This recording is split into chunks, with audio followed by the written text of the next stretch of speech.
Hi there, Mark Sabatella from Mastering MuseScore here.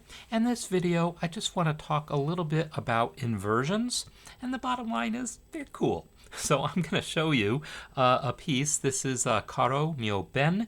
It's an art song that I guess there's some debate over who actually wrote it, but Giuseppe Giordani is who gets credit in this particular arrangement here. And I have it here in D. And I'm going to actually play the piece first, and then we'll just talk. I'm not going to play the whole piece, just the opening melody here. So let's hear it.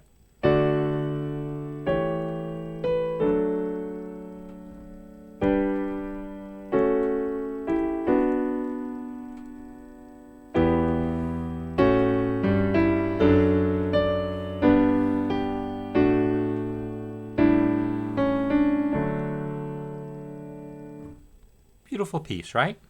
So the first thing I would point out about it is it is written for voice and piano. The voice hadn't come in yet there.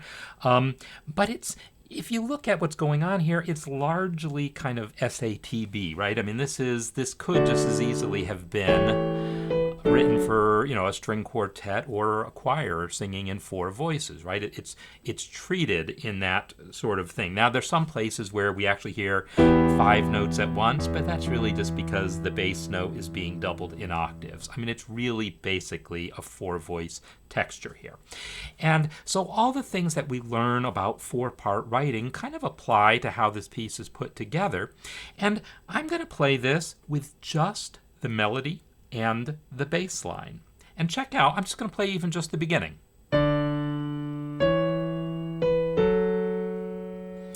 Contrast that with if I played the roots of the chords. This is a D chord, an A7 chord, right? The 5-7 chord, and then the 1 chord in first inversion. If I played these in root position,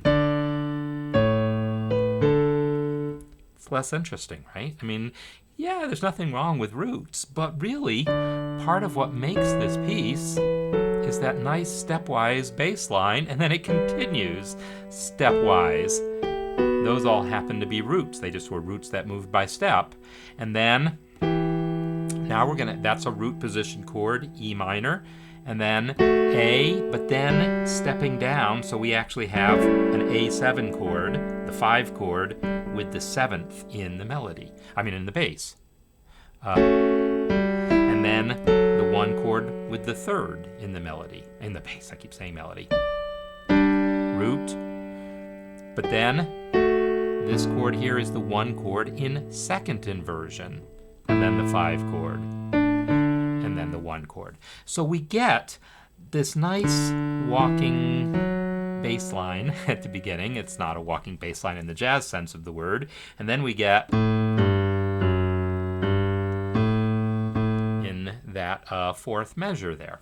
So this idea of using inversions of chords to create smooth, stepwise bass lines. This is a really subtle thing that you can do in writing music of this kind, using inversions so that your bass motion is by step rather than that kind of thing all the time, 1 and 5 and 1 like that. By using inversions, we can often make things more interesting.